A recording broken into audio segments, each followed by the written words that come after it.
Bienvenue dans Figure de Sport. Je suis Bruno Hubi, coureur d'ultra-distance, 2 fois champion du monde de 100 km avec l'équipe de France, vainqueur des 100 km de Millau, entraîneur, passionné de sport. Dans ce podcast, je chausse mes baskets d'intervieweur pour vous faire découvrir un invité au parcours inspirant. Celles et ceux pour qui le sport a tenu une place centrale ou déterminante dans leur parcours de vie. Ici, on parle d'exploits, de dépassement de soi, de défis personnels. Dans chaque épisode de Figure de Sport, je vous emmène à la rencontre de personnalités qui ont repoussé leurs limites et les frontières du possible en se servant du sport comme source d'épanouissement et de levier de la réussite dans leur vie personnelle et professionnelle.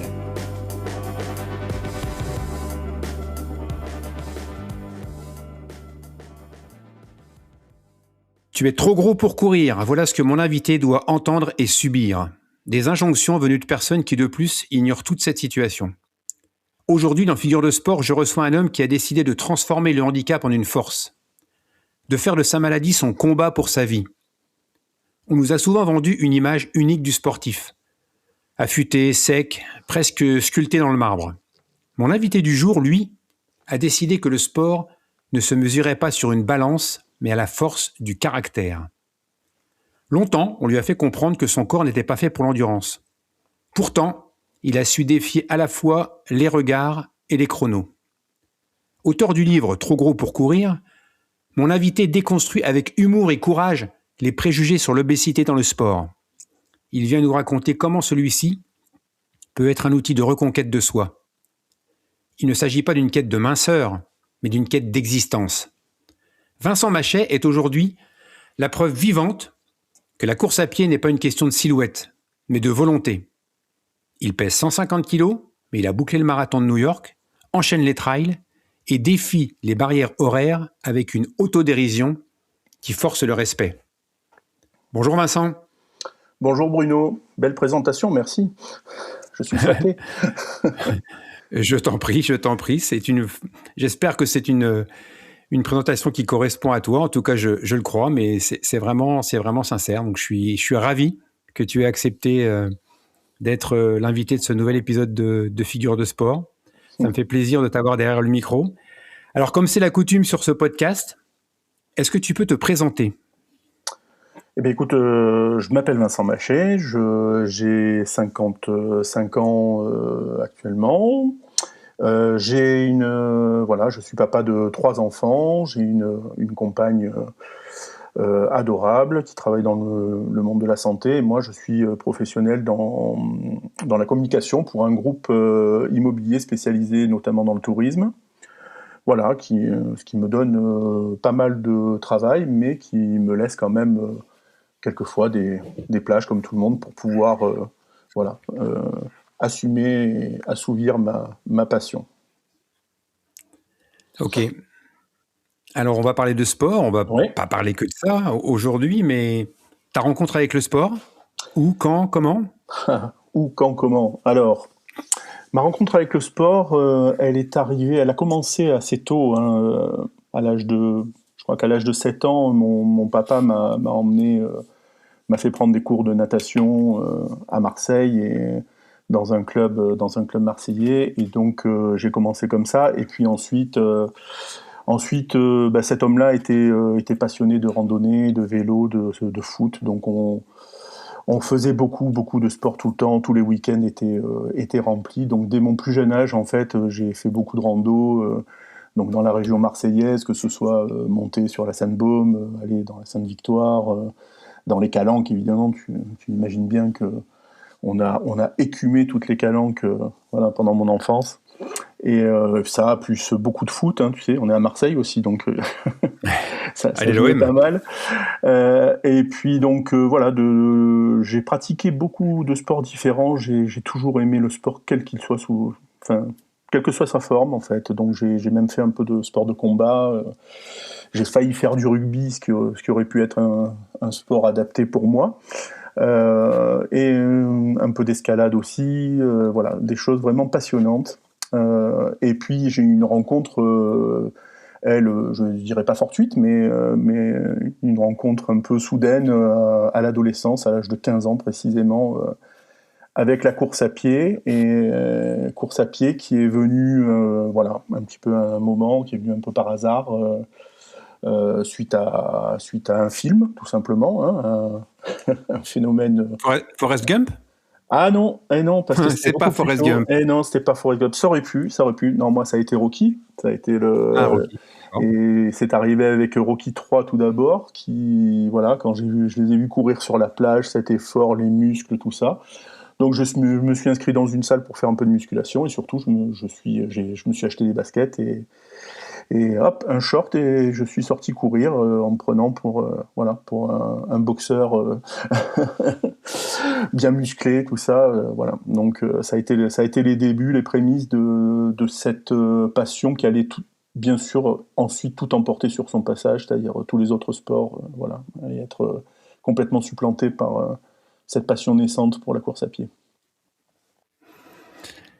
Donc tu as bénéficié, on en parlait avec un autre de mes invités, on parlait de l'importance de commencer l'activité physique très jeune. On parle pas forcément de sport, hein, parce que c'est une assurance vie quasiment pour celui qui a cette chance d'évoluer dès son plus jeune âge dans le milieu des activités physiques. On en parlait avec François Carré, éminent cardiologue. Donc tu as eu c'est pas une chance, ce privilège, parce que c'est jamais une chance, de baigner dans le sport dès ton plus jeune âge. Et dans ton livre, on y reviendra après, hein, sur le livre, tu écris, page 61, je l'ai noté parce que ça m'a marqué. Tu écris se remplir pour ne pas mourir. Alors ça, c'est quelque chose qui m'a bouleversé. Je trouve ça très très fort. Et donc la question que j'ai tout de suite eu envie de te poser, je l'ai noté d'ailleurs pendant que j'écrivais. Alors Vincent, est-ce que c'est une question de vie ou de mort? Ouais.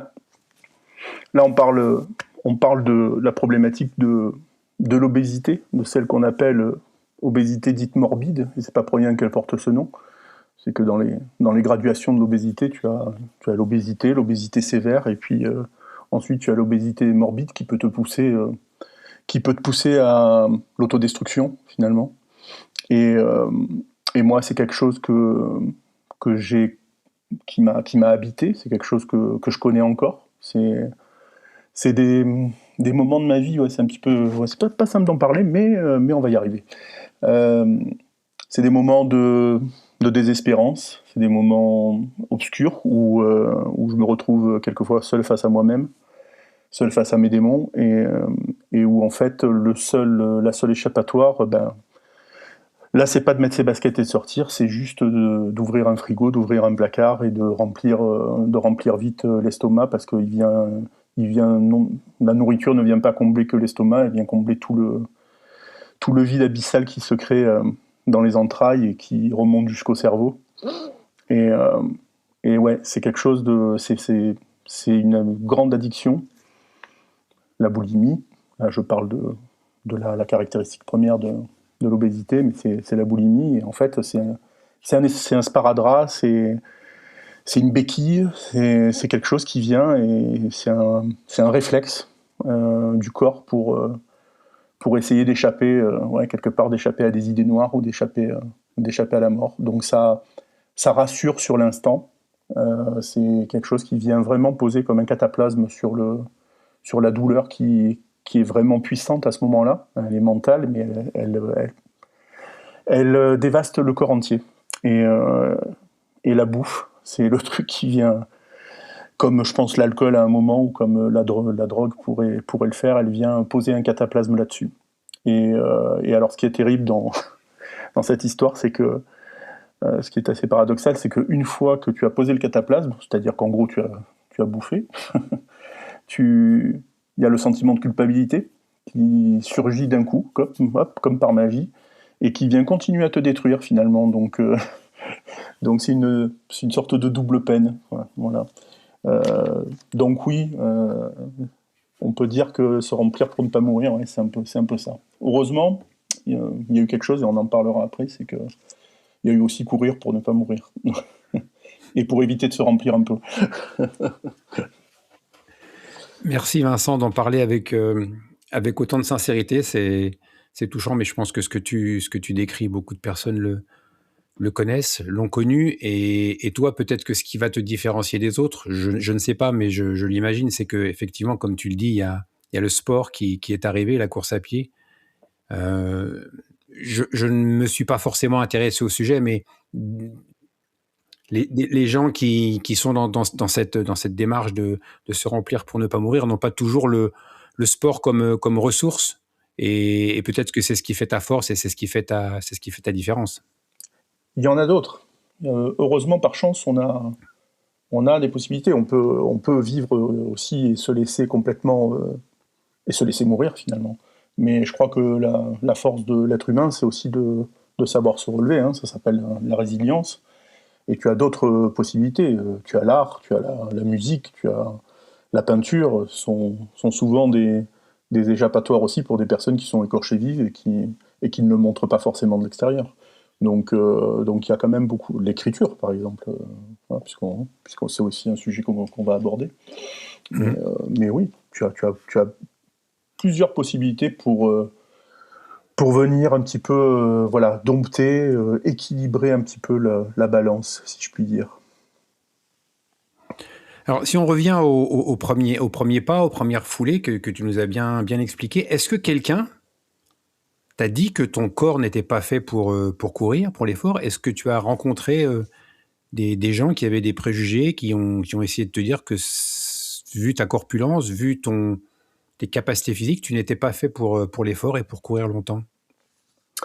Alors écoute, en 40 années de course, hein, puisque l'an dernier j'ai fêté mes 40 ans de coureur amateur, euh, j'ai eu, on va dire que la majeure partie des conseils, alors soit de gens avisés, médecins, le monde de la santé, soit de gens de coach, ou simplement de gens que je connaissais, la plus grande partie est d'abord bienveillante, pense aussi que le sport est un atout et bénéfique, quelle que soit la condition de la personne et quel que soit son, son embonpoint finalement.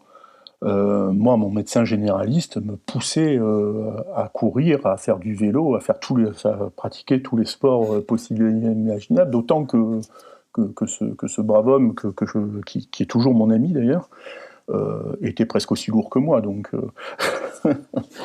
un jour, je lui ai dit qu'il était temps de s'y mettre lui aussi, quoi. Mais, mais non, surtout, je pense il y a une grande majorité. Après, il y a toujours, mais c'est comme partout, le spécialiste de la spécialité, l'expert en expertise, voilà, qui va te dire. Et puis là aussi, il y a des gens qui sont compétents et qui te disent, parce que c'est vrai aussi, c'est quand même mieux de perdre du poids et ensuite de passer à la course à pied, parce que tu vas alléger la carcasse et que forcément les impacts seront moins importants sur le mécanisme, sur les tendons, sur les articulations. Donc oui, ça sera bénéfique. Mais de ne rien faire du tout, on commence maintenant de nos jours à le dire, c'est peut-être la pire des choses. Donc moi j'ai 99% de gens qui m'ont dit non, continue, c'est bien ce que tu fais, c'est voilà. Et puis j'ai peut-être 1% qui m'ont dit le contraire, ou des gens sur le bord d'une course, des spectateurs qui avaient voilà, qui avaient le petit ricanement, le petit voilà. Bon, mais ça sera c'est plus dans le regard des autres, tu vois, mais où qui te disent mais bon, t'as rien à faire là avec ton corps. Il y a tellement de courses où je suis arrivé, j'étais le seul hors gabarit, on va dire, d'une course, parce que maintenant, évidemment, tout s'est démocratisé, ce sport-là aussi s'est démocratisé, donc en fait, il y a de plus en plus de personnes, des grands, des petits, des ronds, des vieux, voilà, on a vraiment complètement éclaté le sport, et tant mieux. Mais c'est vrai que moi, j'ai connu les prémices de ce sport où j'étais le seul costaud de la bande, quoi. Donc de toute façon, même dans un peloton, il y avait des regards, il y avait des... Mais en comparaison enfin, de tout ce que j'ai pu avoir comme réflexion, j'ai plus eu des gens qui m'ont passé une tape sur l'épaule au moment de passer à côté de moi, me dire Tiens, super ce que tu fais, vas-y mon gars, et moi de les encourager aussi avec le peu de souffle qui me restait, mais que le contraire. Donc non, non, ça m'a pas. Je pense qu'il n'y a pas tant de gens que ça qui m'ont déconseillé, en tout cas, d'assouvir cette passion et d'être à fond dans mon sport. Je crois, pour rebondir là-dessus, que la course à pied fait partie de ces sports où il y a beaucoup de bienveillance. Il y a une grosse hétérogénéité au départ d'une course. Hein. Il y a effectivement, comme tu le dis, des grands, des gros, des petits, des maigres, des doués, des pas doués, des blancs, des noirs, des riches, des pauvres. Et ça, il y a un melting pot sur la course à pied qu'on retrouve pas trop, je trouve. Mais bon, je suis pas objectif dans les autres sports. Et donc, on peut comprendre qu'effectivement, le regard des autres soit plutôt bienveillant qu'agressif. Oui, ça c'est certain. Donc, ce regard des autres, t'as pas eu trop de difficultés à le gérer finalement. Alors, j'ai pas eu de difficulté, c'est-à-dire qu'en fait, moi, le regard des autres, dans la cour de récréation à l'école primaire, j'étais celui sur lequel il fallait sauter pour essayer de faire tomber parce que j'étais le plus gros, tu vois. Donc, on appelait ça Mm. les moulons à l'époque, tu vois. On se jetait sur Les quelqu'un, voilà. Le moulon, c'était le Le moulon, moulon. d'accord. Voilà, c'était l'expression de l'époque. Et donc voilà. Alors moi, j'en chopais un, je le jetais, je le balançais par-dessus bord, quoi, tu vois. Mais c'était le jeu, c'était comme ça. Et puis, non, non, j'ai toujours eu le gros, le machin, tout ça. Donc, moi, ça fait partie de mon enfance. Ce sont des petites vexations, des petits trucs qui viennent de très loin. Donc, le regard des autres, ensuite, je l'ai eu aussi sur des courses. J'ai eu des personnes, voilà, qui m'ont fait des réflexions quand je passais sur un marathon, mais parfois, c'était un spectateur. Alors, comme je vais pas vite, j'ai le temps de répondre parfois, tu vois. Donc je disais, ben viens courir toi, tu vois. Bizarrement, le mec, il passe pas la rambarde pour venir courir. Voilà. Et puis, moi, j'ai un rapport au regard des autres qui est, je te l'ai dit, ça reste une vexation. Il y a des choses dont on se souvient. Mais en même temps, j'ai des choses très positives dont je me souviens aussi. J'ai cette histoire, cette petite anecdote que je raconte parfois, où lors d'un Marseille-Cassis, je suis avant de monter la Gineste, il y a un enfant qui est à côté. Et en effet, j'ai le temps d'entendre les phrases quand je passe à mon allure, à mon train de sénateur. Et le garçon dit à sa maman, regarde le gros monsieur qui court. Et sa mère, elle lui répond du tac au tac, ouais, mais c'est pas comme ton père, lui au moins il se bouge. Et donc, donc en plus, je trouvais ça bien parce que l'enfant, il a un regard nature peinture, voilà. Mais en fait, elle était elle dans le truc aussi où elle donne des valeurs à son enfant. Et donc je trouvais ça très bien. Et puis je vais te dire une dernière chose sur le regard des autres. Je sais que beaucoup de gens, voilà, on le voit en plus avec les réseaux sociaux, c'est parfois très compliqué ce qu'on lit, ce qu'on entend que ce soit en grossophobie, mais en xénophobie, en homophobie, enfin toutes les phobies qu'on peut, qui, Mm. qui sont sur la toile et qui sont souvent qui sont souvent évidemment signés par des gens qui mettent des pseudos et qui mettent pas leur vrai nom. Donc ça, ça me fait toujours marrer. Mais moi, le regard des autres le plus impitoyable, c'est le mien.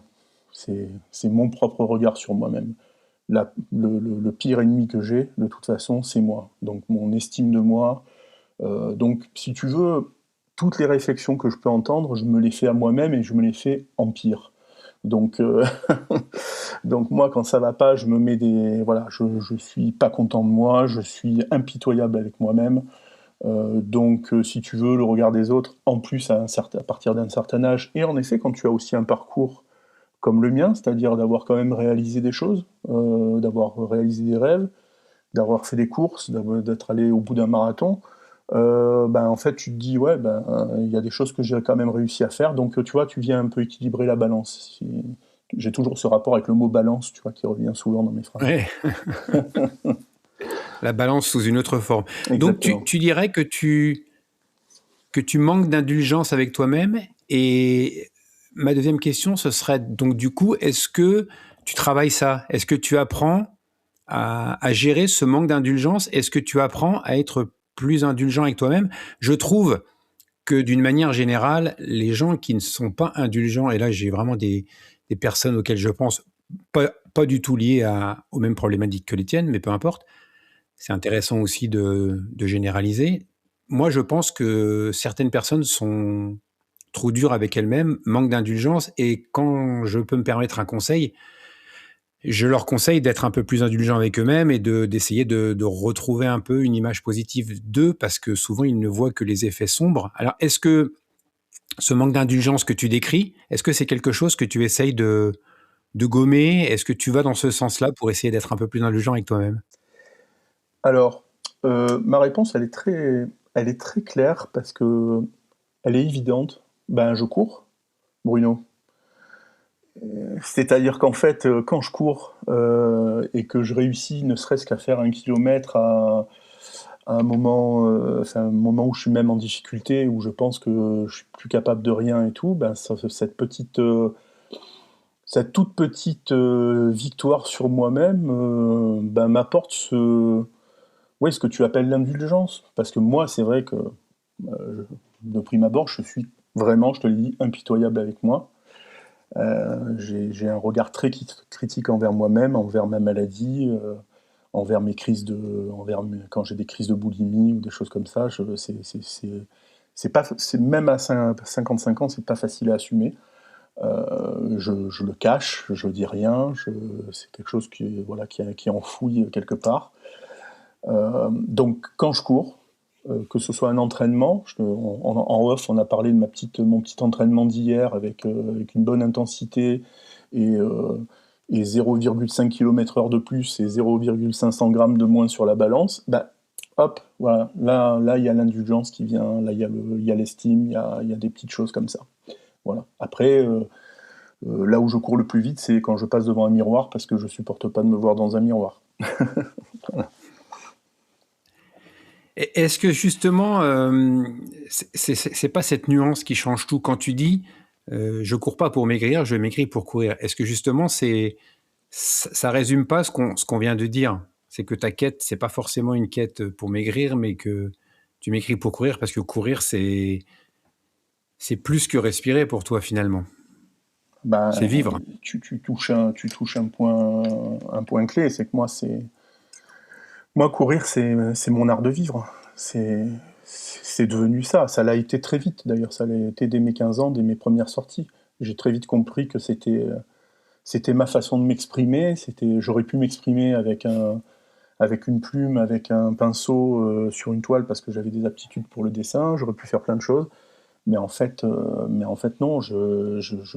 La course et la sortie, le fait d'être, c'est pour moi, c'est ma liberté. C'est c'est ma quête de liberté.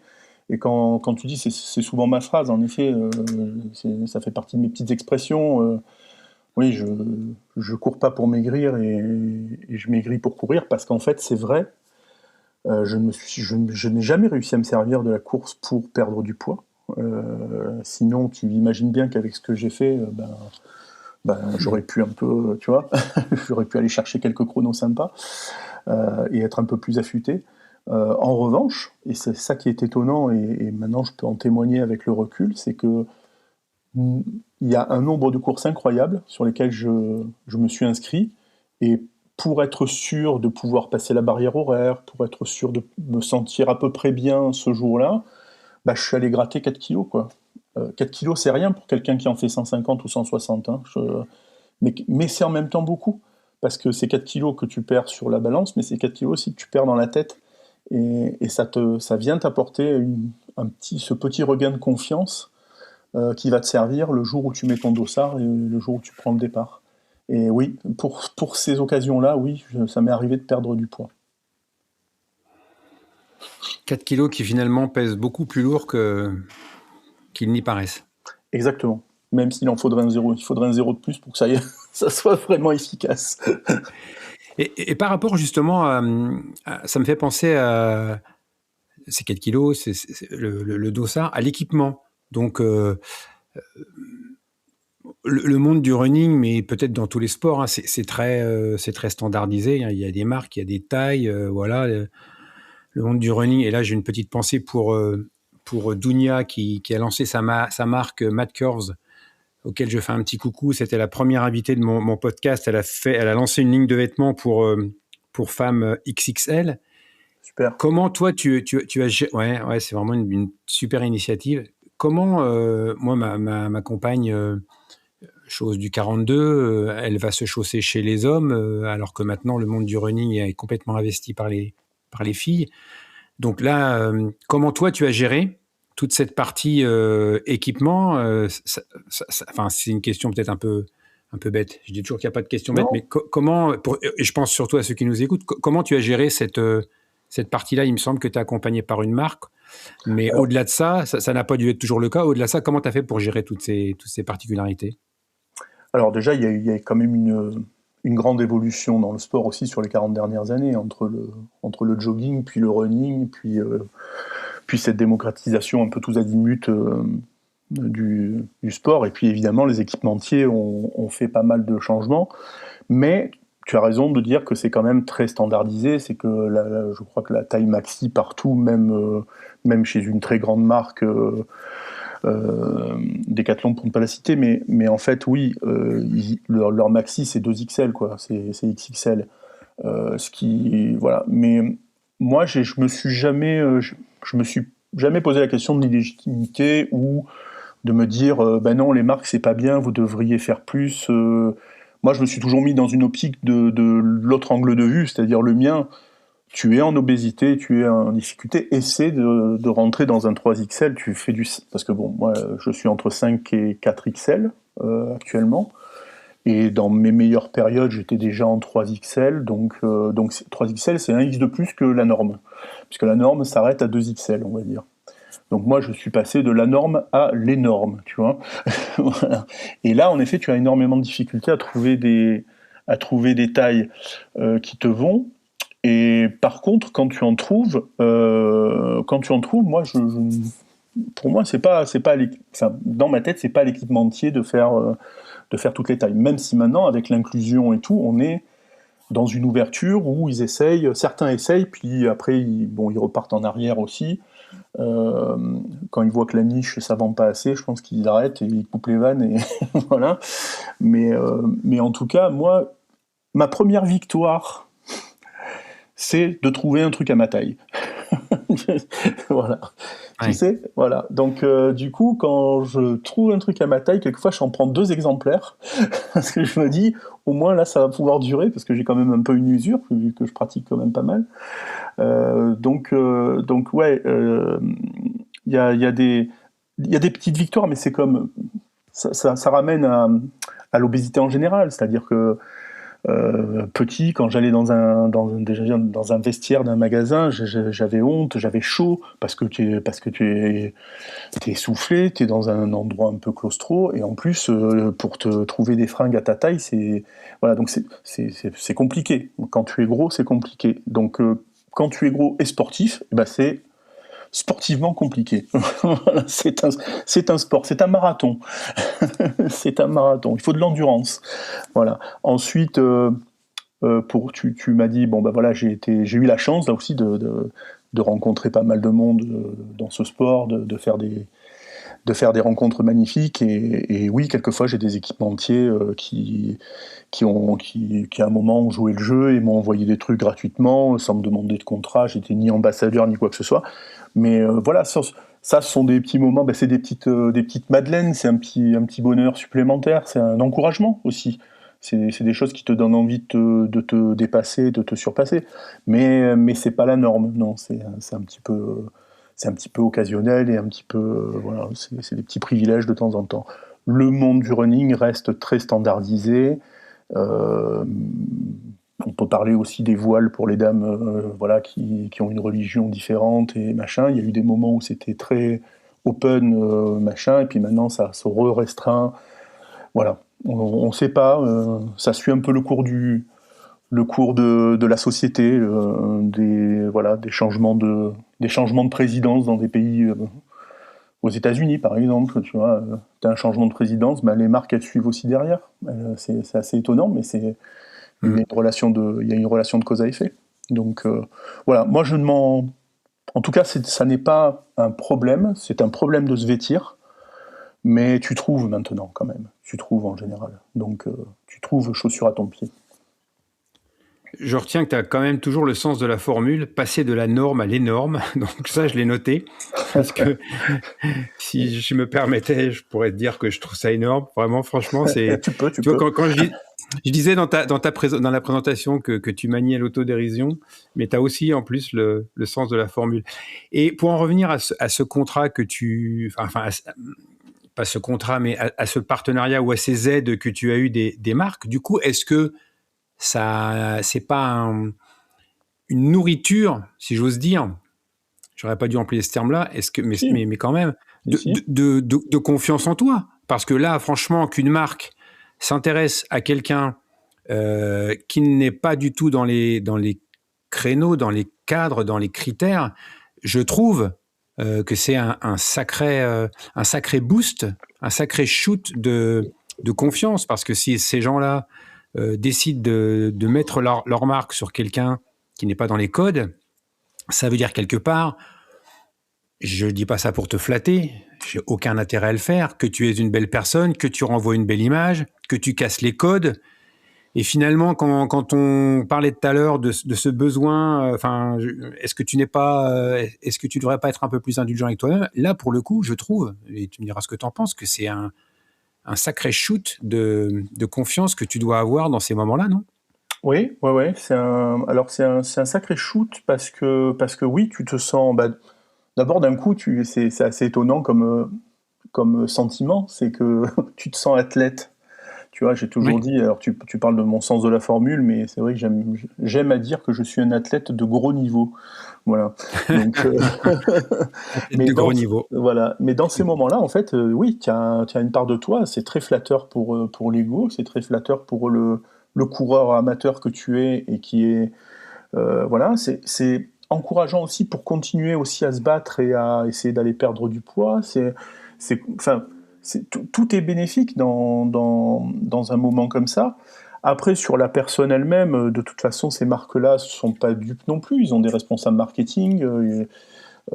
S'ils trouvent une bonne personne qui fédère des gens et qui a une bonne bouille et qui parle bien et qui en plus peut leur permettre de vendre quelques, voilà, et de redorer un peu leur image parfois, ils vont pas s'en priver. Donc moi, j'ai souvent eu le cas de gens et notamment de journalistes qui me disaient qu'ils en avaient, pas qu'ils en avaient marre, mais de toujours filmer les Kenyans, par exemple, à l'avant des courses et de pas filmer en fait l'intérieur du peloton et tout. Donc ça a aussi changé. Ce sont des choses qui ont changé. C'est-à-dire qu'il y a les marques, il y a les médias, il y a eu beaucoup de changements. De nos jours, tu le vois, dans le sport, les gens, c'est pas forcément le meilleur qui va être encensé.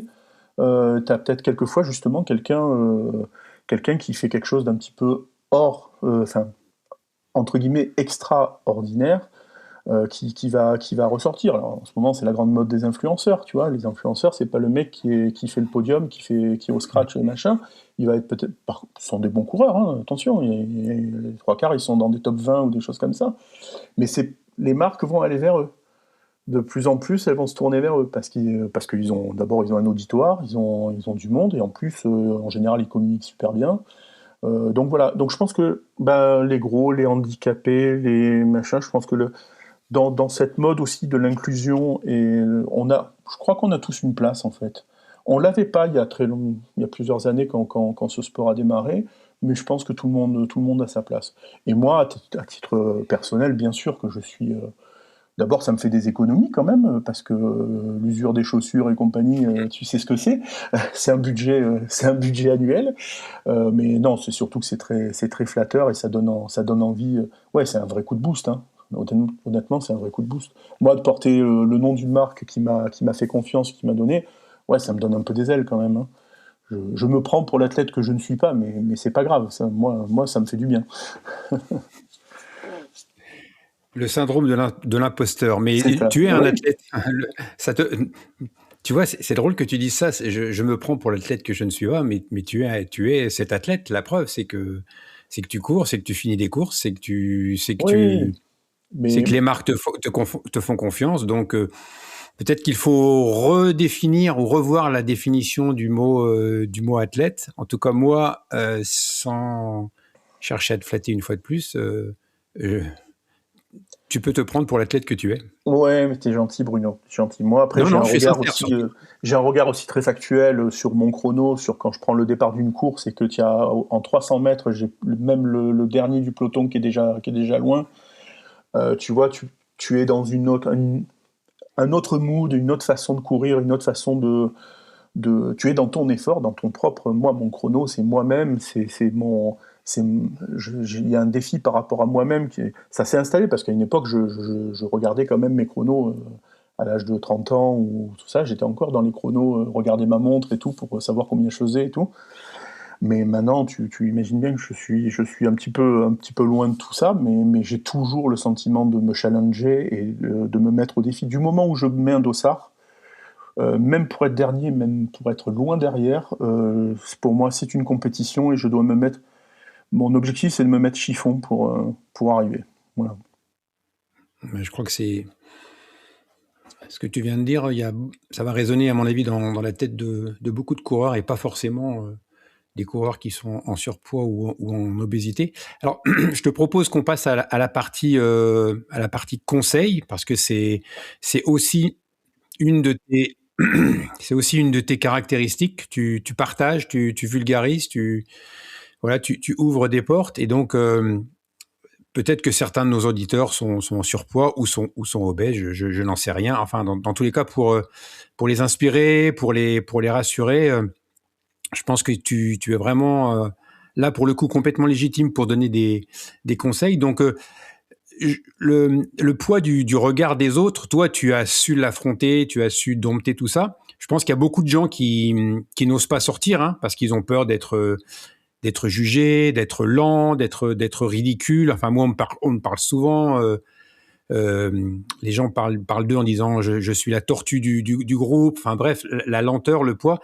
Comment tu as fait, toi, pour te construire cette espèce de carapace, c'est le cas de le dire puisqu'on parle de tortue, de carapace, de bulle qui te permet d'aller courir sans forcément te préoccuper du regard des autres. Quel conseil tu donnerais à ceux qui n'osent pas se lancer pour qu'ils essayent justement de mieux affronter ce regard que toi tu as su dompter? Alors, je suis pas un grand conseiller, mais d'expérience, et ça c'est vraiment un ressenti. J'ai rencontré pas mal de gens depuis la sortie du livre. J'ai été invité à pas mal d'endroits et c'est à chaque fois des rencontres incroyables.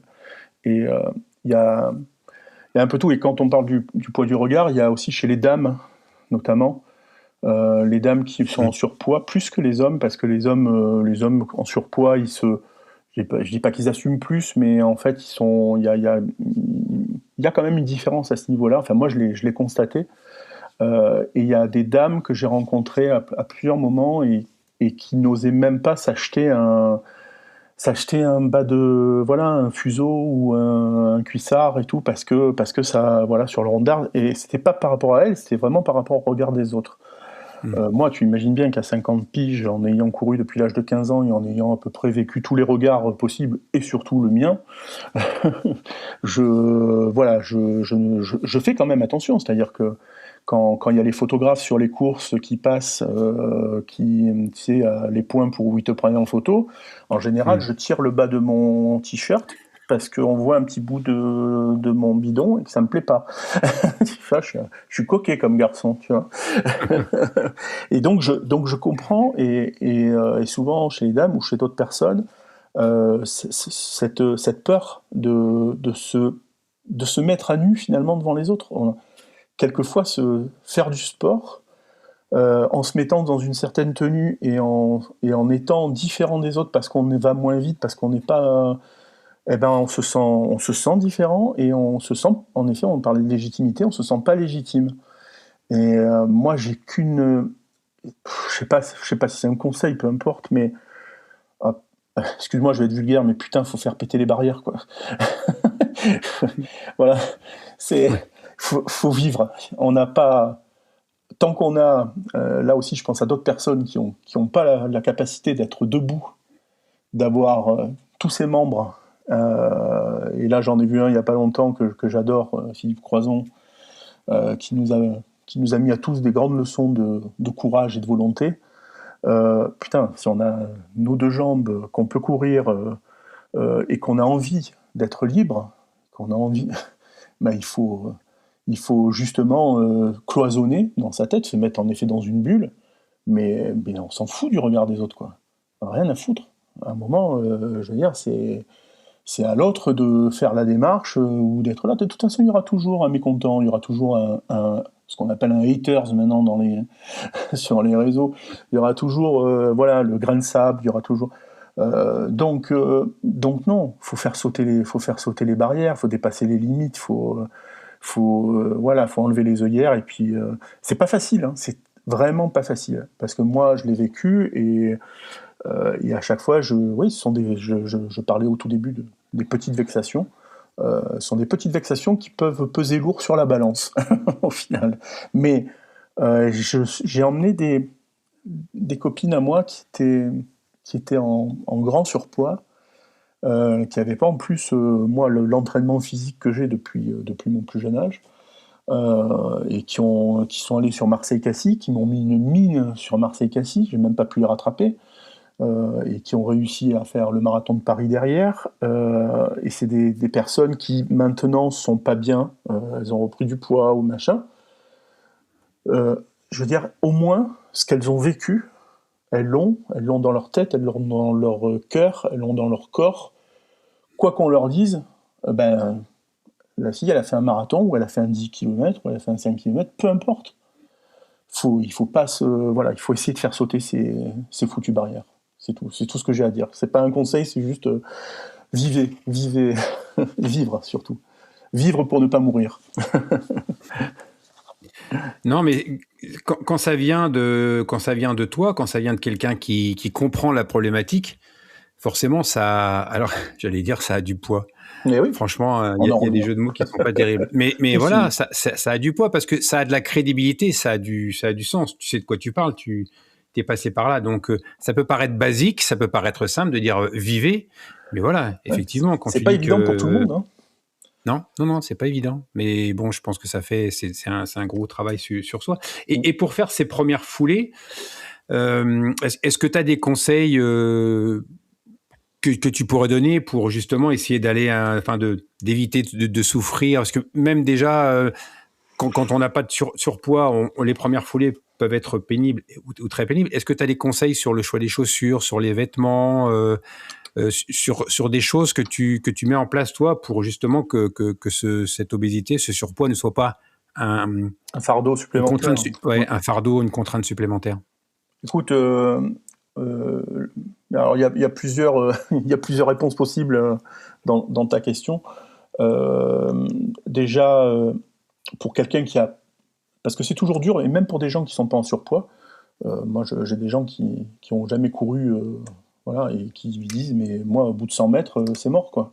Je suis essoufflé, donc voilà. Bah, j'ai dit tu fais 100 mètres, tu marches, tu refais 100 mètres, tu marches, tu refais 100 mètres, tu marches, et aujourd'hui tu fais que 10 minutes, voilà. Et puis après tu reviens la prochaine fois, tu refais 10 minutes, puis un quart d'heure, puis 20 minutes, et tu vois. Et à chaque étape tu vois. La souffrance, on parlera sûrement tout à l'heure peut-être de ce qu'est la souffrance, mais la souffrance physique, on ordonne à notre corps de se dépasser à un moment. Donc que ce soit dès le début d'une course, ou en cours, ou à la fin quelquefois, mais en fait c'est le mental qui doit prendre le relais à un moment pour dire non, mais tu dépasses, t'as pas de souffle, et ben tu ralentis, puis tu repars.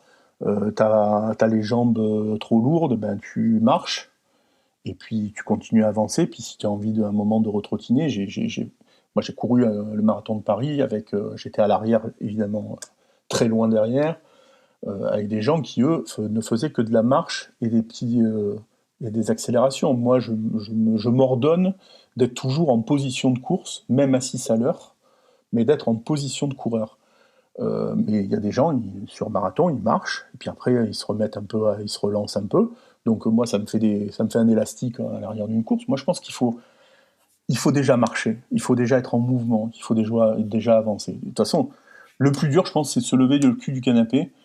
Et une fois que ça, déjà, c'est fait, et de sortir et de prendre ses baskets et d'aller sur une piste ou dans la rue, ou encore mieux en colline ou machin, Je pense que c'est ça le plus important. C'est déjà de sortir et d'avancer. Après, courir, ça vient si on a envie, si on a envie de se dépasser.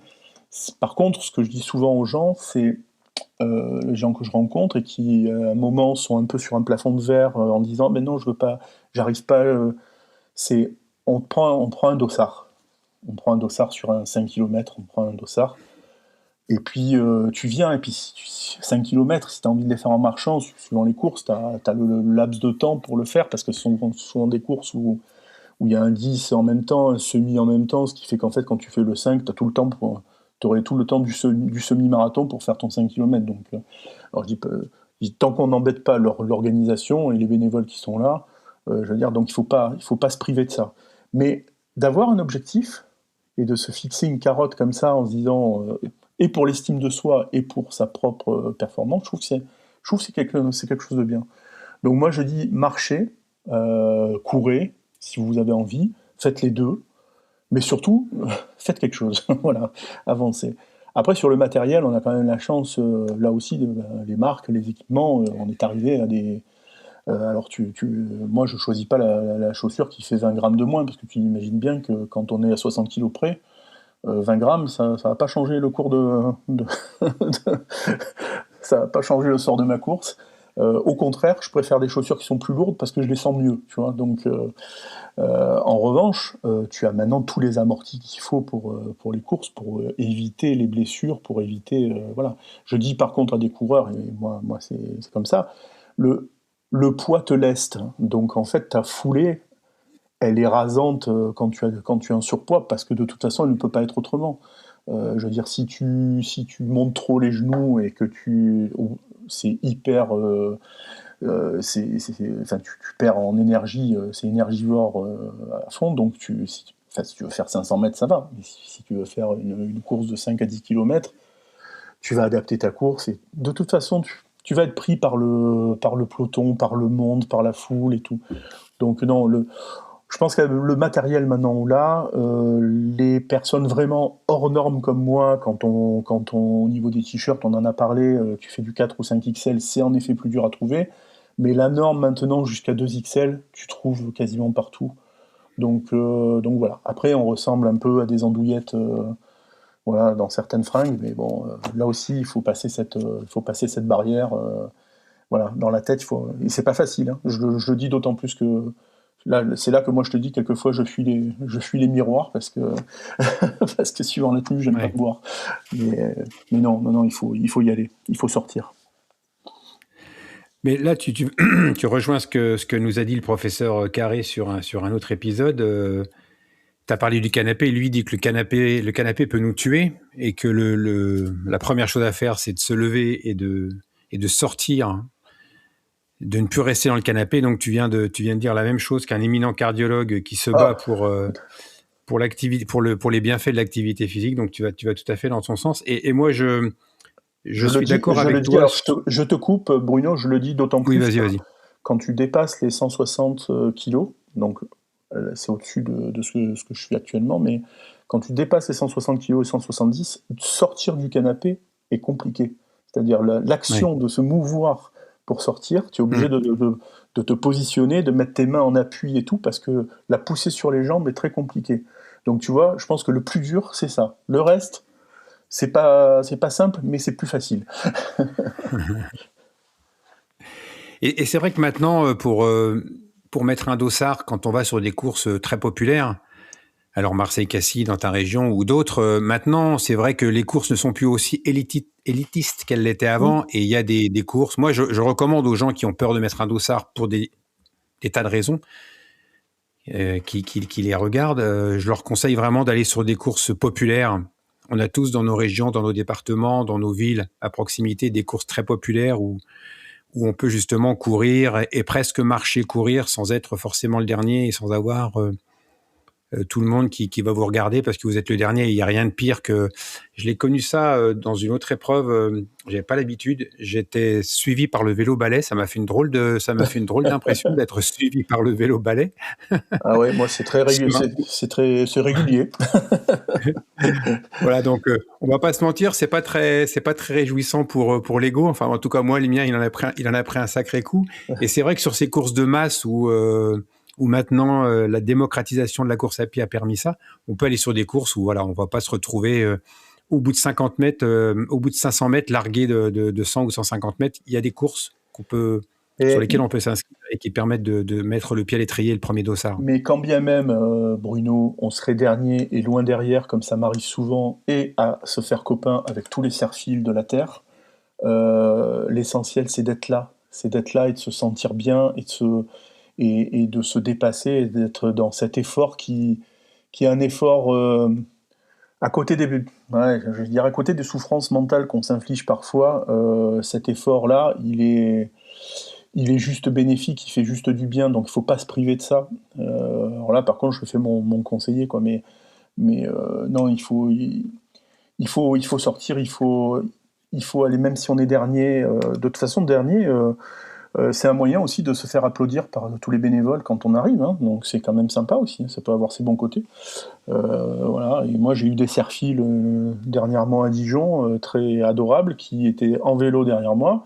Alors en effet, je me sentais un peu largué, mais en fait, lui, il me faisait toute la visite historique de Dijon, tu vois, pendant que je courais. Donc, tu as des choses assez marrantes parfois. Non, je pense qu'il faut, peu importe si t'es dernier, si t'es pas dans le, voilà, il faut juste y aller et profiter de ces moments-là.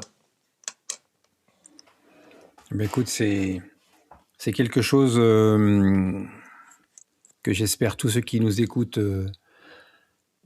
prendront le temps de bien analyser, parce que tu es légitime pour dire ça. Je suis pas certain que tout le monde soit en capacité d'avoir autant de recul que toi, mais en tout cas c'est inspirant et ça montre que si toi tu le dis, si toi tu le fais, c'est que c'est possible, et si c'est possible, pourquoi pas, quoi. Mais le côté déculpabilisant, ce discours déculpabilisant que tu as, je pense qu'il est très très bénéfique et ça fait du bien, à entendre. Euh, pour parler maintenant du livre, donc ce livre, qu'est-ce qui t'a poussé à l'écrire? Pourquoi tu as écrit ce livre? On a dû te poser sans doute la question. Donc la première question, c'est celle-là, c'est pourquoi avoir écrit ce livre? Et je te la pose parce que j'en ai écrit 3, donc moi on m'a souvent posé la question, et je me suis souvent posé la question de pourquoi est-ce que je voulais écrire un livre.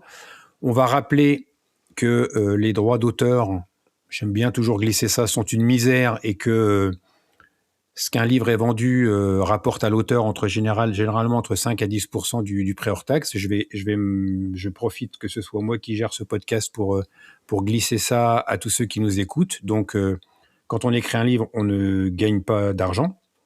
Donc, je me doute bien que tu l'as pas fait pour ça. Donc, Non, pourquoi avoir écrit ce j'aurais livre? pas écrit sur ce sujet pour la gloire et pour l'argent. Pourquoi avoir écrit ce livre, et dans un deuxième temps, pourquoi ce titre choc? Voilà. Alors, pourquoi d'abord, c'est peut-être au départ, le livre devait s'appeler, enfin mon premier jet, ça s'appelait Autopsie d'un marathon, et psy PSY à la fin, tu vois.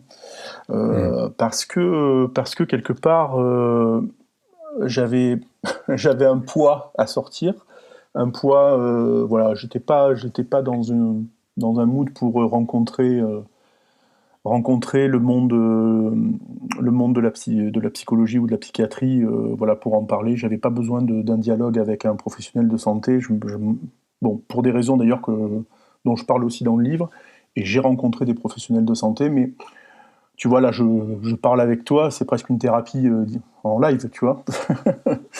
Donc du coup, moi, j'avais des choses à sortir. J'ai eu à un moment ce besoin dans mes tripes de sortir, oui, en fait mon parcours, alors, je sais pas si c'est la cinquantaine qui fait ça, mais mon parcours familial, et en même temps j'avais ce parallèle, enfin, que je trouvais, ouais, que je trouvais intéressant, même pour moi, dans cette façon un peu introspective de regarder le parcours que j'avais eu, de dire, ben ouais, à la fois tu es malade et t'as plein de choses à sortir de l'intérieur, voilà, sur ce qui s'est passé dans ta famille et qui ont fait que, ouais, que t'étais pas, bah, que t'es devenu gros, tout simplement.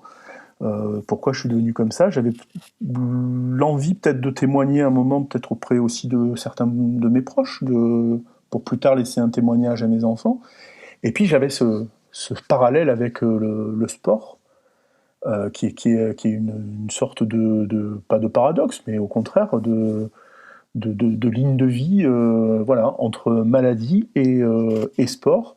Et j'avais vraiment besoin, et j'ai très vite, en fait, le livre a été écrit très vite, le premier jet, parce que j'avais tout en tête, j'avais vraiment toutes les caractéristiques, mais parce que je me suis dit, bon, bah, tu vas peut-être pas l'éditer, quoi, tu vois. En plus, bon, ma femme, qui est une pointure dans le domaine de la santé, me dit, ah, tu vas quand même pas l'éditer. Puis finalement, quand on écrit un bouquin, quand on écrit entre guillemets ses mémoires, c'est pas pour se les garder au fond d'un au fond d'un grenier. Voilà. Donc à un moment, je me suis dit que le témoignage, ben, il allait peut-être falloir que je le livre, et que si je le livrais, ben, il allait falloir qu'il soit honnête et franc. Donc après, j'ai retravaillé aussi avec des amis à moi, sur certaines parties du livre que je trouvais un peu lourdes, tu vois. On y revient toujours, comme moi. Et donc là aussi, ça a été le livre, voilà, l'envie d'écrire, elle était là. J'écris depuis longtemps sur les réseaux, mes récits de course, des choses oui, avec mon sens de l'humour, voilà, à ma manière. Et donc j'ai eu envie de coucher ça sur papier et de sortir cette histoire. Donc c'est une histoire qui en appelle pas forcément une autre, hein, donc il y aura peut-être jamais de tome 2 ou autre chose, mais en tout cas, voilà, j'ai eu un besoin, un moment irrépressible de sortir ce que j'avais à l'intérieur, et ça m'a fait beaucoup de bien. Et puis après, de fil en aiguille, ce sont des rencontres. Ces rencontres avec des jeunes éditeurs, voilà, amateurs, hein, puisqu'ils font ça en plus de leur job. Des gens passionnés et qui sont aussi dans le sport. Donc c'est une super aventure derrière tout ce qui s'est passé. Bah, je me retrouve un peu dans ce que tu dis, hein, quand on se lance dans l'écriture d'un livre, ou quand on se lance dans l'écriture, on ne sait pas sur quoi ça va déboucher. Et c'est vrai que l'idée de départ, c'est pas forcément de faire toutes ces rencontres, ou d'apprendre tout ce qu'on va apprendre, mais finalement, ce que je retiens, c'est que du coup, finalement, une fois de plus, c'est quelque chose qui t'a ouvert des portes et qui t'a permis à la fois de t'alléger, Ouais. au sens figuré, mais aussi de te nourrir. On va continuer dans l'utilisation du terme, mais de te nourrir, de t'apporter une nourriture différente finalement. Tout à fait, mais toutes les rencontres que je fais depuis la sortie du livre, ne serait-ce que, voilà, d'aller à la rencontre des gens, de venir sur des courses, partager mon expérience autour du livre avec des gens qui quelque part ont quelque chose qui leur rappelle que dans, dans, dans ce que j'ai écrit, leur propre chemin, leur propre cheminement. Donc c'est des choses vraiment, c'est des choses uniques, quoi. Et tu vis des expériences uniques grâce à ça. Et d'avoir été par exemple en immersion dans la Saint-Élion, il y a 2 ans maintenant, en venant proposer le livre, à côté d'autres d'autres sportifs plus, on va dire, des élites, quoi, tu vois. Voilà, tu te sens pas si légitime que ça. Les gens viennent te voir, ils sont curieux, ils sont intéressés, ils sont passionnés de sport aussi, donc c'est génial. Et en même temps, en plus, tu en profites pour aller faire 13 km la nuit, entre Saint-Étienne et Lyon, donc j'allais dire la boucle est bouclée, quoi, tu vois. C'était une course que je rêvais de faire, je m'interdisais de la faire. Je suis arrivé plusieurs fois blessé 3 semaines avant, parce que fin de saison en hiver, moi, c'est le moment où je me blesse le plus, donc voilà. Et quand je suis venu, donc j'ai fait ma journée de dédicace, et le soir, je suis parti à 11 heures pour aller faire 13 bornes la nuit, parce que je savais que je pouvais faire que 13 bornes ce jour-là, et ils avaient là aussi, ça, tu vois, c'est des courses aussi qui se sont démocratisées. Avant, t'avais que 80 km, puis après un 80, un 55, un 22. Et ils ont fait un 13, donc, donc voilà, j'ai dit 13 c'est jouable, je l'ai fait. J'ai morflé, hein, je te le dis. mais, euh, mais voilà, ouais, c'est des rencontres formidables. Pour rien au monde, je repartirai en arrière. Grâce à ce bouquin, je fais de très belles rencontres. Et à ce propos, quel est le témoignage du lecteur qui t'a le plus touché ou surpris? Alors, j'ai des gens qui ont des parcours un peu escamotés, donc il y a des choses, j'ai eu des messages assez touchants, mais j'ai un type une fois qui m'a dit, écoute, je fais jamais de sport. Voilà, il m'a envoyé un message, il dit, je fais jamais de sport. J'ai lu ton bouquin, j'ai pris des baskets, je suis allé faire 10 tours, je suis mort. Mais j'ai dit, voilà, c'est juste me dire que quelque part, ouais, ça c'est super flatteur, de dire que par juste les mots que tu as posés sur un papier, sur une feuille, quelqu'un s'est dit, ben, ça a amorcé quelque chose dans sa tête qui fait il a déclenché, enfin, être à l'initiative d'un baptême dans le sport, je trouve ça chouette. Je trouve ça chouette. Ça fait 1 heure qu'on parle déjà, ça a passé super vite. Ouais. Donc on en arrive à la partie rafale de questions. Ouais. J'aime bien parce que ça permet de balayer encore plus largement qui tu es et d'aller un peu au-delà du Vincent peut-être dont on se représente ou dont on pense qu'il est. Et puis voilà, ça permet de pousser un peu le questionnement. Alors, il faut que tu répondes rapidement, hein, faut pas trop que tu réfléchisses. L'idée, c'est Ouais. vraiment voilà, de dire ce qui t'arrive, ce qui te vient à l'esprit spontanément.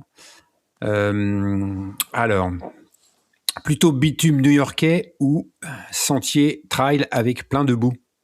Les deux, mon capitaine. Ah, tu te mouilles pas? Ah si, je me mouille, parce que je vais transpirer autant sur les deux. Donc, non, non, c'est magnifique. Tu me parles du bitume new-yorkais, c'est juste mythique. C'est la plus belle course que j'ai faite. Et tu me parles de trail avec de la boue, ou pas de boue, hein, d'ailleurs, mais le trail en montagne, voilà, c'est aussi.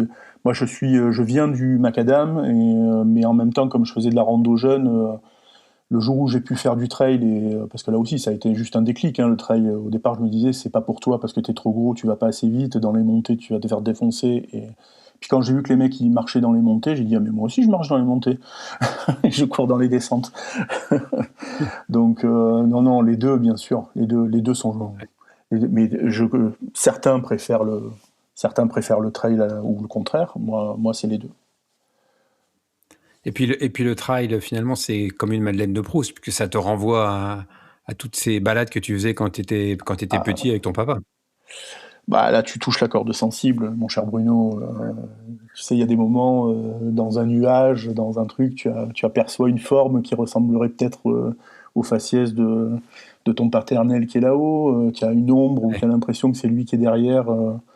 Voilà, donc ça te ramène à des choses voilà, qui font du bien. Et même quand on parlait d'efforts, on est parfois sur les courses et en trail notamment sur des efforts très soutenus, où le cardio monte voilà, fort, où on transpire, où on a la bave aux lèvres, au sens propre du terme.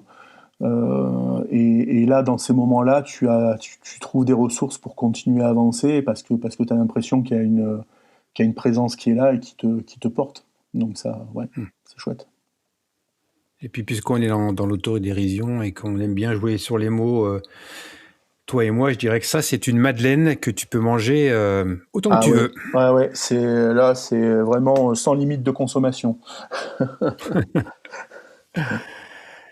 Le pire commentaire reçu sur une course? Une insulte ou un bon courage très compatissant? Non, un bon courage très compatissant, tout encouragement est bon à prendre. Moi, je te dis souvent, des gars m'encouragent, ils passent derrière moi parce que c'est les mecs de la course de derrière. Donc, quand le mec élite de la course, notamment sur la Saint-Élion, passe en pleine nuit, mais comme une. Bon, toi, tu connais ce que c'est que d'être élite et d'être devant, donc tu as quand même une marge entre les trois premiers et le reste du monde.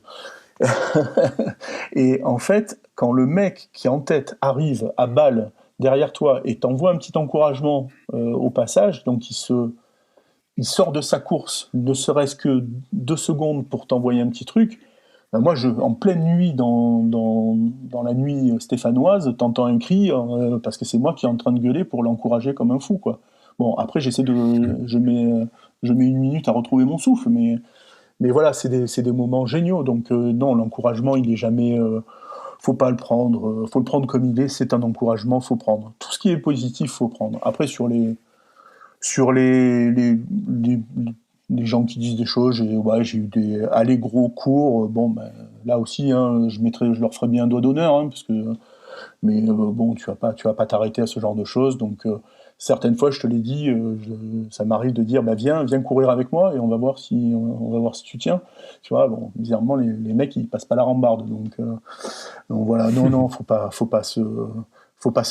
arrêter de se formaliser là-dessus. Ta musique de motivation ultime dans les oreilles. Alors, c'est pas ma musique. J'ai 2 morceaux préférés dans la vie. Morceaux. Alors, mon morceau préféré, c'est L'Aigle Noir de Barbara, et en anglo-saxon, c'est New Year's Day de U2. En revanche, pour courir et m'entraîner, le morceau ultime, c'est Training Montage de la bande originale de Rocky IV. Voilà. Quand ça démarre, je suis entre Sylvester Stallone en train de monter dans la neige sur le sommet et le Russe sur les appareils en train de machin. Donc là, il n'y a plus rien autour.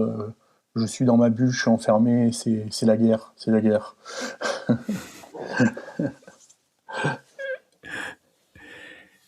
Le dossard que tu n'as pas encore décroché mais qui te fait rêver. J'ai fait des trucs chouettes. Après, il y a tellement d'endroits où j'aimerais aller. Alors, j'en parle de ce qui me faisait rêver, et ce rêve va, je l'espère, devenir réalité bientôt, puisque j'en parle dans le livre, mais tu sais que je voulais aller dans le désert. C'est un truc c'est un rêve d'enfant, un rêve de gosse, et ben là, je me suis inscrit sur une course. Donc, si les missiles arrêtent de pleuvoir bientôt, et que ma préparation est suffisante pour pouvoir enchaîner. Alors là, honnêtement, ça sera de la rando et en trottinant un peu, voilà, parce que pour enchaîner un minimum de 15 km par jour, ça va être très compliqué. Voilà, moi, tu sais que mon état de santé fluctue en fonction des années, et là, ça n'a pas été top pendant 2 ans, donc j'essaie de me remettre à un niveau suffisant pour pouvoir enchaîner pendant plusieurs jours de la rando et de la course dans le désert. Et voilà, c'est à la fois très proche et très loin. C'est en octobre, et si je serai au départ, et je sais pas dans quel état je serai à l'arrivée, mais j'y serai. Voilà. Donc non, j'ai pas j'aurais aimé, je te dirais, dans mes rêves, j'aurais aimé aller faire Sierzinal. Je voudrais faire un jour le marathon de Rome. J'ai plein d'aspirations. Enfin, tu es comme moi, on a plein.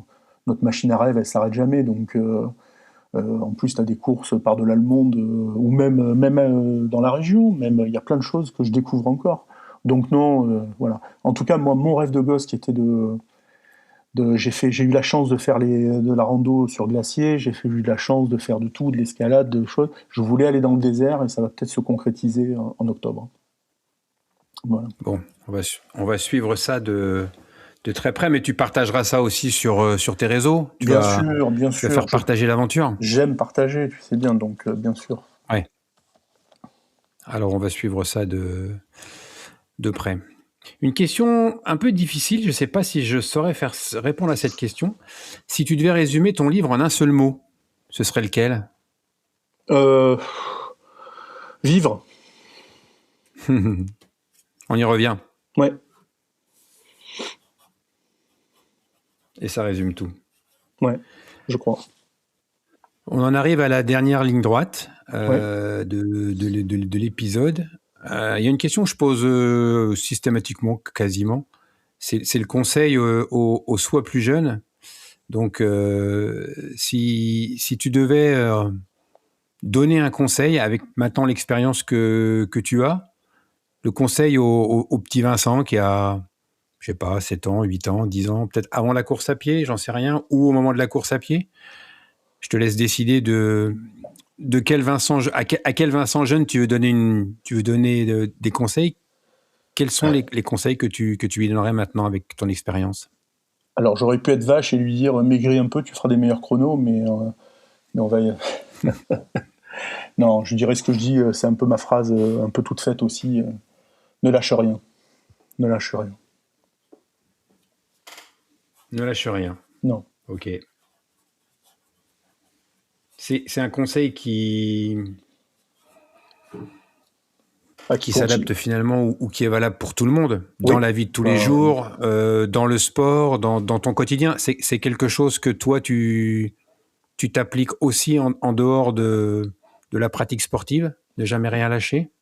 Ouais, parce que je lâche aussi parfois, hein. Je suis comme tout le monde, je mets un genou à terre. De toute façon, mes variations de poids sont là pour le montrer, hein. Et si je te parle maintenant, tout en faisant encore plus de 150 kilos actuellement, c'est que j'ai pas résolu mes problèmes. Mais en tout cas, non, je lâche pas l'affaire. Ça sera, voilà, ça sera comme ça, je pense que jusqu'au bout, mais parce que moi, j'aurais pu aussi faire le choix de l'intervention chirurgicale. J'ai eu cette possibilité-là et j'ai choisi de ne pas le faire. Moi, je veux me battre avec mes armes, avec mes faiblesses aussi, mais je lâche pas l'affaire. Pourquoi tu as fait le choix de ne pas recourir à l'intervention chirurgicale? C'était quoi? Alors, on rentre. Ouais, non, mais c'est un vrai sujet. C'est un vrai sujet. C'est à un moment. Pour te dire, en gros, ma vie, moi, j'ai mis, voilà, je te parle, j'ai 55 ans, j'ai mis, voilà, plus de 45 ans à me construire en tant qu'homme, avec ma carapace, ma lourde carapace. Maintenant, je me sens costaud, je me sens, voilà. Ça veut pas dire que j'ai pas de soucis, ça veut dire que j'ai des problèmes de santé, ça engendre pas mal de problèmes de santé, il faut les gérer, il faut que j'essaie de perdre du poids pour aller mieux, ne serait-ce que pour durer le plus longtemps possible, pour pouvoir profiter de mes enfants et de mes petits-enfants. Donc c'est des choses basiques, mais, mais il faut y penser. Donc j'aurais pu dire, voilà, j'ai été programmé à un moment pour une opération, mais en fait à un moment, je fais souvent ces introspections. Comme la nuit, quelquefois je dors pas, parfois au lieu de bouffer, je réfléchis un peu. Et, et, et donc j'ai fait cette partie introspective où je me suis dit, ouais, mais pourquoi tu le fais, quoi? Pourquoi tu vas te faire opérer? Pourquoi tu vas te faire cisailler le bide? C'est une chance, c'est une bouée de sauvetage pour beaucoup de gens. Mais moi, je le faisais peut-être pas pour les bonnes raisons, c'est-à-dire que je le faisais pour le regard des autres, justement, pour les médecins qui me le conseillaient, pour mon épouse, voilà, parce qu'elle est aussi du milieu médical et que voilà, et qu'elle elle m'intimait un petit peu cette, parce qu'elle avait peur, elle a eu peur plusieurs fois de me voir partir, quoi. Donc non, à un moment j'ai dit non, mais est-ce que tu le fais vraiment pour toi? Non, à un moment non. Donc qu'est-ce que tu veux faire? Continue à me battre, c'est ce que je te dis, ne rien lâcher, mais pas comme ça. En tout cas pas comme ça, et de me dire, j'ai pas pour projet un jour de faire 70 kilos. Voilà. Au moins c'est clair, c'est net. Je le dis à tout le monde, si je vous plais pas comme ça, il va falloir s'habituer parce que c'est pas prêt de changer.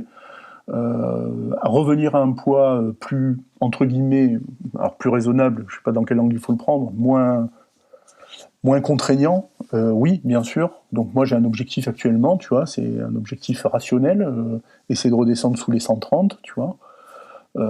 Ça serait déjà pour moi un pas énorme.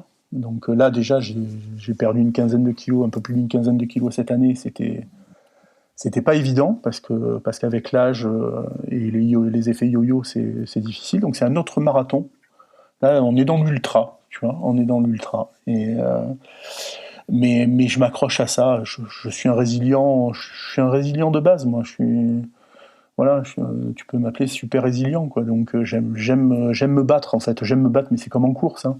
Tu sais, le parallèle avec la course, il est évident, c'est que je suis là pour me battre, en fait. Donc moi, l'opération, c'était pas pour moi. Voilà, c'est tout. Et après, par contre, que des gens aient recours à l'opération, mais c'est une chance inouïe dans une vie si tu n'as pas. Alors je dis par contre, ceux qui n'ont jamais essayé de maigrir, j'ai commencé par essayer. Si vous avez un problème de poids qu'il y a une possibilité de vous en sortir tout seul, c'est quand même mieux de s'en sortir par des moyens naturels que de faire Mm. des interventions qui ne sont pas bénignes, hein. On est sur des interventions chirurgicales lourdes. Le monde médical a l'habitude de le faire, mais quand même. Voilà. Mais non, non. Sinon, faites-vous opérer, bien sûr. Ceux qui peuvent le faire et qui ont cette envie-là. Voilà. Moi, j'ai accepté. Je le dis souvent, j'ai accepté d'être gros. Donc à partir de là, voilà. Mais je me bats quand même.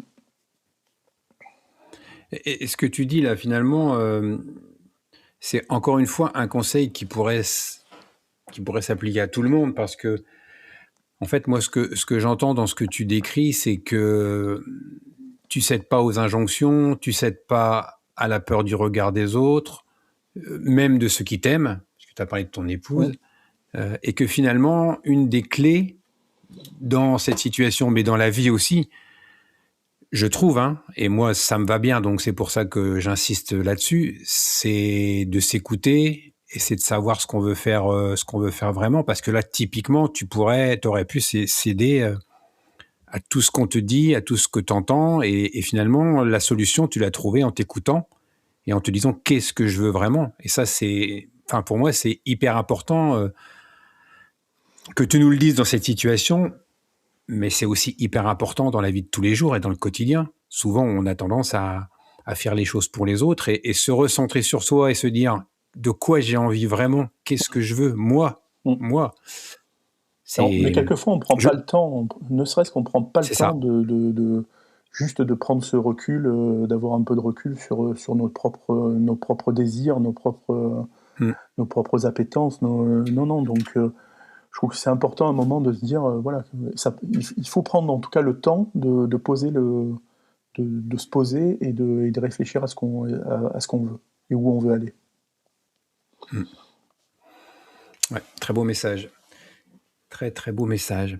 Est-ce qu'il y a dans ton parcours, ton meilleur souvenir de sport, tu es capable de le trouver assez facilement, ou c'est quelque chose qui est diffus? Est-ce que si on te dit c'est quoi ton meilleur souvenir en sport, tu es capable de le décrire très précisément avec la variété des épreuves auxquelles tu as participé? Ouais, il y en a deux. Il y a mon premier Marseille-Cassis quand même, parce que c'était un point de bascule quand même dans ma vie de sportif, de sportif amateur, mais de sportif. Je vais dire que jusqu'à 10 km, c'est un truc. Enfin, tout le monde peut tout faire en fait. Voilà. Mais jusqu'à 10 bornes, tu te dis, bon, voilà, en t'entraînant et tout. Mais Marseille-Cassis, d'abord, c'est le site, c'est beau, c'est magnifique. Tu as du monde, tu as un engouement, donc tu te dis, tu es dans une course quand même qui compte. Enfin, il y a tout un truc. Puis je regardais ça avec des yeux de pas d'adolescent, parce que je l'ai fait à une vingtaine d'années, mais quand même, voilà, j'étais.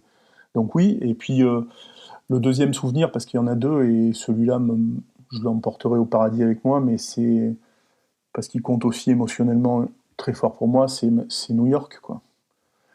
Parce que New York, c'est des séries de jeunesse que tu regardes à la télé, c'est mes parents quelque part, parce qu'il y a un lien avec ma maman dans cette ville.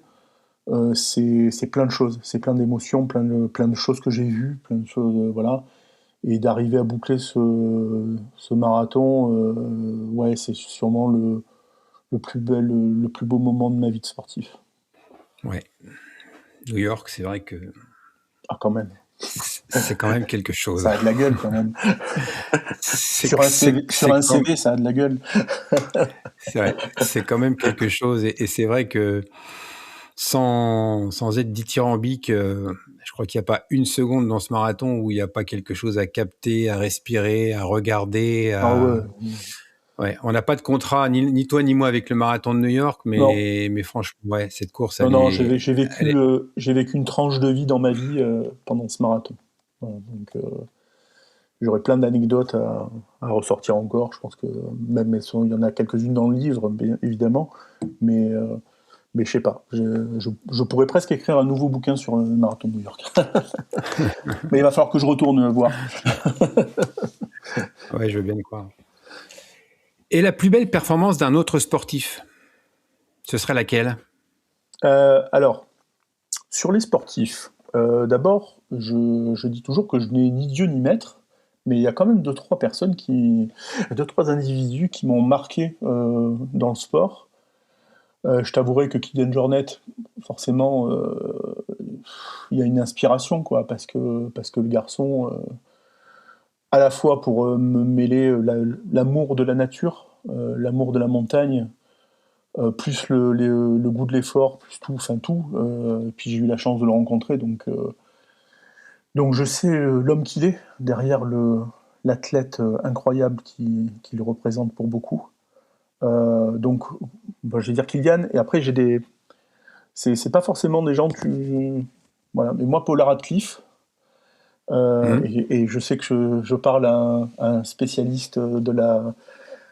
voilà, Paula Radcliffe, moi, elle m'a fait... alors je le dis parce que je suis très copain avec Benoît Z, qui a aussi un parcours Ah oui. incroyable en marathon et qui est un pote, machin, et voilà, pour qui j'ai un profond respect et une grande amitié. Mais Paula Radcliffe, quand je l'ai vue courir, alors est-ce que c'est aussi parce que physiquement, elle a une façon très expressive de courir et qu'on a l'impression qu'elle est en train de mourir sur place quand elle court. Mais moi, pour moi, voilà, tu vois, c'est là où aussi il n'y a plus de différence entre homme, femme, machin, tout ça. Pour moi, elle est un, ouais, elle m'a donné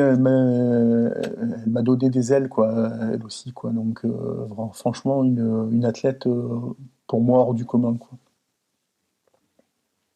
Et c'est marrant parce qu'elle passe devant des mecs, comme j'aurais pu dire Bekele, Gebre Selassie, tu vois, voilà. Mhm. Mais pas plus que ça. Après, j'ai des grands athlètes dans d'autres sports. Alors, je rentre dans des t-shirts 5XL parce que c'est des t-shirts de la marque de Jonah Lomu, tu vois, en rugby.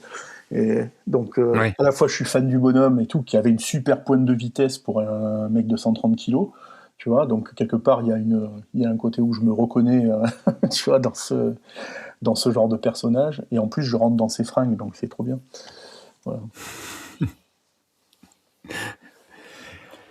Vincent, si le sport était une personne, qu'est-ce que tu lui dirais pour la remercier?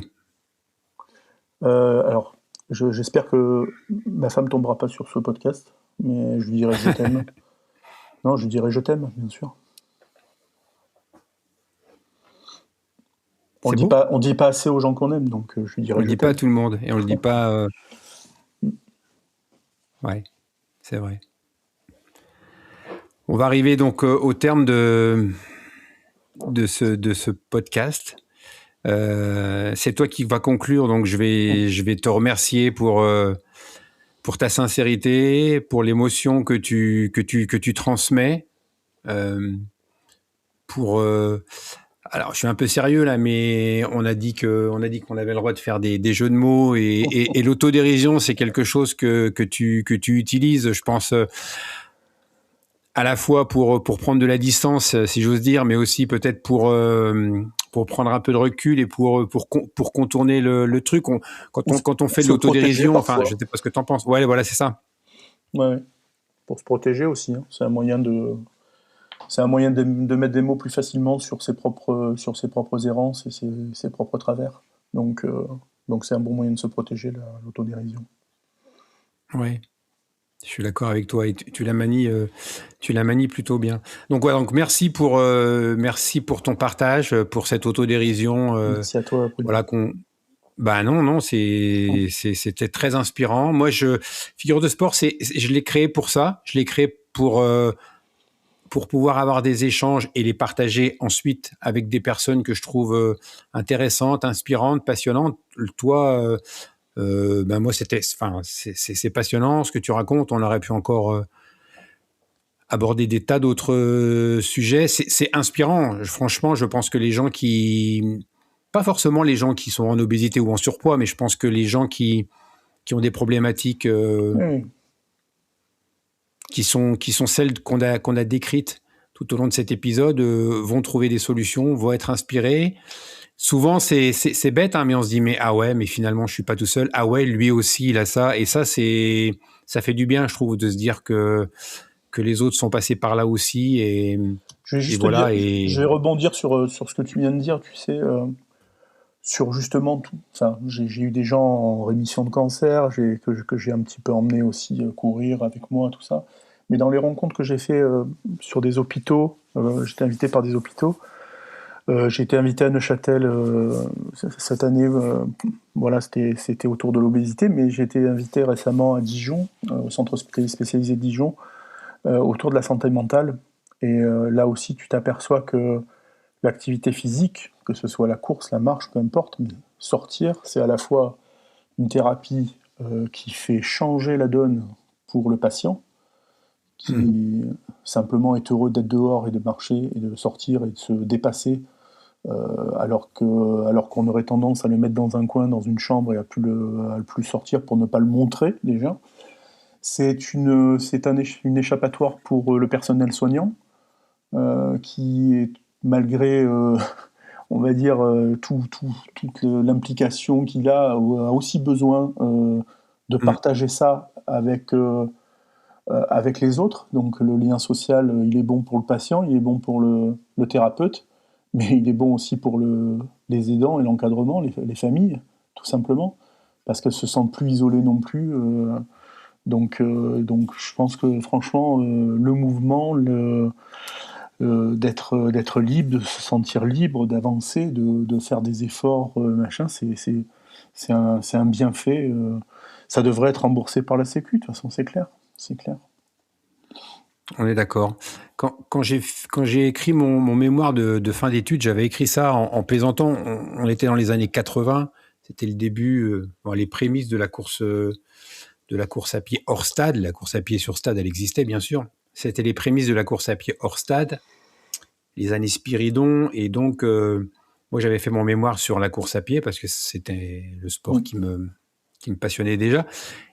Et pour faire rire moi aussi, tu vois, j'essayais de pratiquer l'autodérision, j'essayais de faire rire les gens. Et pour faire rire le jury, je leur ai dit ça. Je leur ai dit, voilà, j'ai présenté tous les avantages de la course à pied. Alors, dans les années 80, c'était un discours un peu anachronique, mais peu importe. Et j'ai fini par ça en disant, la course à pied, ça devrait être remboursé par la sécurité sociale. Mais l'idée, c'était juste de faire un bon mot et de déconner. Tu vois, je me suis dit, je vais les mettre dans ma poche en leur disant un truc pour déconner, parce que ça n'a aucun sens et ça n'arrivera jamais.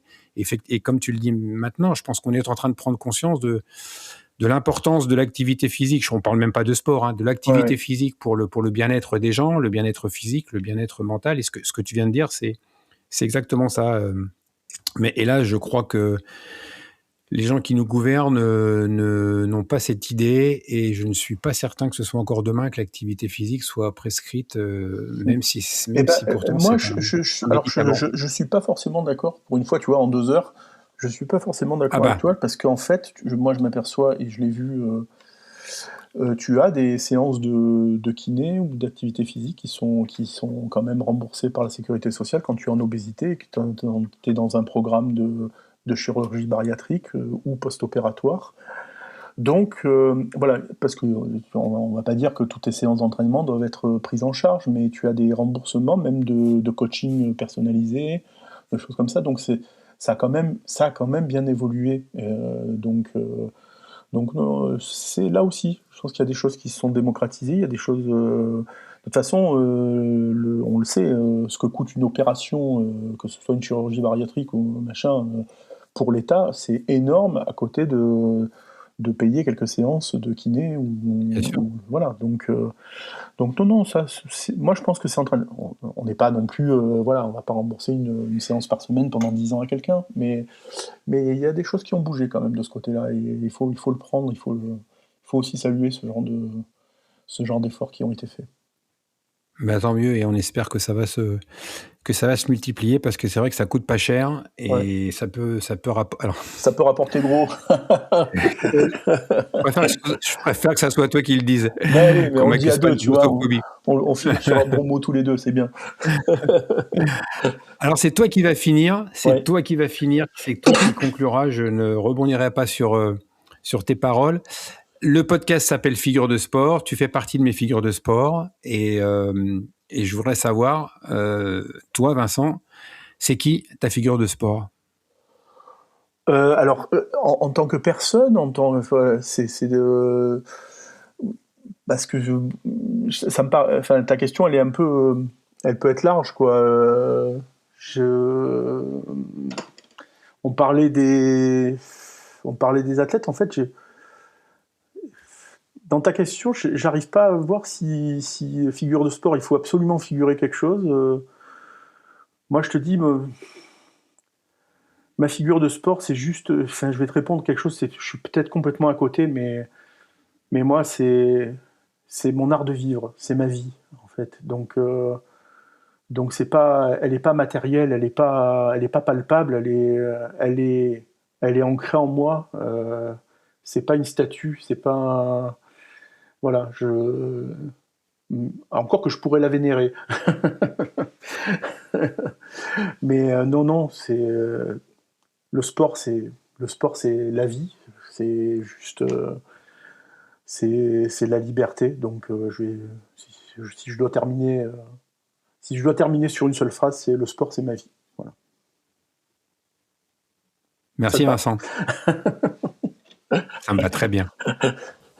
Merci Vincent. Merci à toi, Bruno. Merci beaucoup. Je souhaite et j'espère que cet épisode vous a plu. Je vous remercie par avance si vous me le faites savoir de la manière qui sera la plus pratique et la plus appropriée pour vous. Merci pour votre soutien. Il est important car ce podcast est porté par des énergies bénévoles. On se retrouve très rapidement pour un nouvel épisode de Figure de sport, à la rencontre de personnes toujours aussi intéressantes et toujours plus inspirantes. À très bientôt.